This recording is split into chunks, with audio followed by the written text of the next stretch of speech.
है प्रश्न 3। यहां हमें दिया है tan 2a बराबर cot a माइनस 18 अंश है और साथ ही ये भी दिया है कि 2a एक न्यून कोण है और हमें a का मान प्राप्त करना है, a का मान ज्ञात करना है। देखिए इस जानकारी का क्या मतलब है, जो भी a का मान है उसका दुगना 90 से छोटा, 90 अंश से छोटा होना चाहिए। जो भी इसका उत्तर आता हो वो हम जांच कर लेंगे। देखते हैं। सबसे पहले तो यहाँ देखिए एक तरफ है tan और दूसरी तरफ है cot। ये दोनों आपस में बराबर हैं।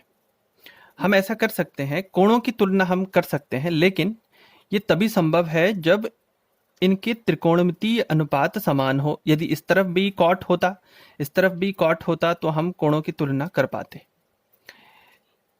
या इस तरफ tan होता इधर भी tan होता तो हम फिर भी कोणों की तुलना कर पाते। यानी अब हमारा उद्देश्य हो चुका है कि या तो हम यहाँ पर cot बनाएं या तो हम यहाँ पर tan बनाएं। और हम जानते हैं पूरक त्रिकोणमितीय अनुपात या पूरक कोणों के त्रिकोणमितीय अनुपात में tan cot में बदल जाता है और cot tan में बदल जाता है। यानी tan 90 minus theta cot theta होता है और cot 90 minus theta tan theta हो जाता है। तो हम यहाँ पर स्वतंत्र हैं। चाहें तो हम इस cot का tan बना सकते हैं, इसको tan में परिवर्तित किया जा सकता है, या फिर इस tan को cot में बदल सकते हैं। तो मैं यहाँ पर कर लेता हूँ। देखिए कोशिश करते हैं। इस tan को हम लिख सकते हैं cot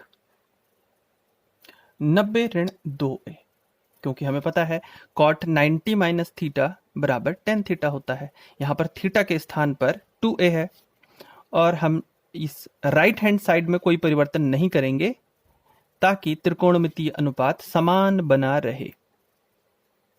ये देखिए अब हमारे लिए आसानी हो गई, हम दोनों तरफ कोणों की तुलना कर सकते हैं। cot 90 minus 2a cot a minus 18 के बराबर है। इस पूरे स्टेटमेंट का मतलब ये निकल के आता है कि cot 90 minus 2a cot a minus 18 के बराबर है। इसका सीधा सीधा अर्थ हुआ कि ये कोण इस कोण के बराबर होना चाहिए।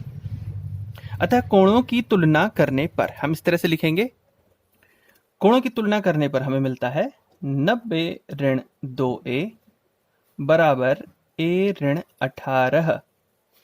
अब कुछ बच्चे इस तरह से सोचते हैं कि cot से cot कैंसिल हो गया, लेकिन ऐसा नहीं होता है। कैंसिल नहीं हुआ है वो, क्योंकि ये cot और इस कोण की गुणा नहीं है। त्रिकोणमिति में पहले दिन से मैं आपको बता रहा हूं।